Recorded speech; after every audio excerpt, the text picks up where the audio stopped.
unezerejwe n'iki? n'inga Mm. turabashimiye kubera baduha amata koranyoye aje kuntu aryoshye cyane banyoye tuvyibura ndabona yuko umubiri uca utera umera nk'uko utari umeze kubera yuko ayo mata yinjiza ikintu kinini mu mubiri ku bana. Urazi yuko byari bitegetswe yuko abana nyene bategerezwa kuja baramaha amata mu gihe rero bayarose, urumva ni byiza rwose.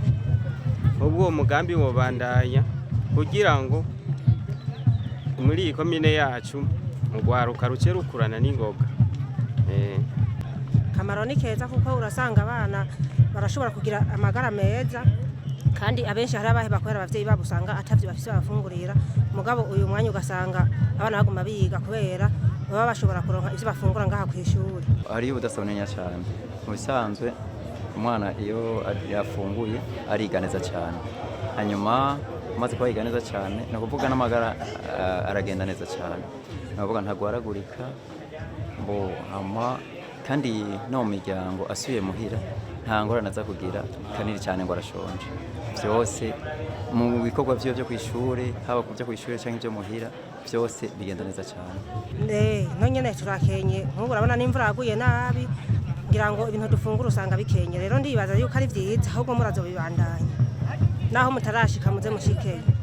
Natwe nk'umurezi biratworohera cyane iyo abana bafunguye ku ishuri, na cyane cyane kuko musanga iyo bamaze gufungura duca tubafatira umwanya muremure, hama bikaduha n'icyizere yuko dukoze umwanya muremure dushobora natwe mu kazi kacu ka misi yose kuduza umwimbu. Hanyuma haruhande y'ico abana ntibasubira kugwaragurika, mu bisanzwe mu mihana ntibafise ukuntu bafungura bikwiye, ariko iyo barose utwo bongereza ko ngaha ku ishuri baragira inguvu, bashitse ukabona ko ari abana b'inguvu, hanyuma bakagira amagara meza, ntibagwaragurika, ibisibo ntibasubira gusiba, baritaho kwiga cyane.